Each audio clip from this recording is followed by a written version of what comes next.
Actually, hindi ko siya narinig.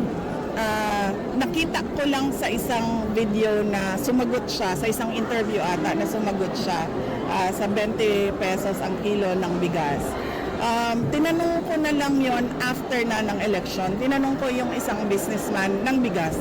Sabi ko, kakayanin ba talaga ito or nagsinungaling siya noong sinasabi niya itong pangako na ito? Ang sabi sa akin ng businessman, nagsinungaling siya kasi imposible talaga ang 20 pesos na bigas. Pero pwede siya, hindi ko lang i-share sa inyo kasi ayaw ko tulungan. Thank you. Thank you. Ask him, ma'am, yung businessman na yan sa rice na hindi talaga kaya and PBBM just lied. When was that already? Right after his announcement? Hindi. Nung pumunta ako sa Cebu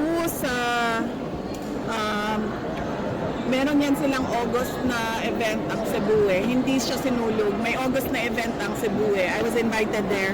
And sa haba nung parada na kinakamusta ko yung mga tao, 3 beses nagsabi sa akin, Inday Sara, nagalisod mi sa pagkaon, nagalisod mi sa bugas.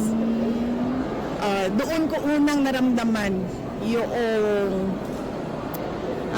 disappointment ng mga tao doon sa hirap nila sa pagkain. Pero recent lang yun, ma'am? Or dugay na ito siya? Hindi, mga nasa DepEd pa ako noon eh. Yung event na katabi ko, si First Lady, meron pinirmahan sa car. Hindi ko na alam anong event yun. Oo. Okay, Doon thank pa lang you. alam mo nang he can never fulfill the 20 pesos promise. After nun, yes. Nagtanong ako sa isang businessman. Alright. Thank you. Thank you, ma'am. Thank you so much.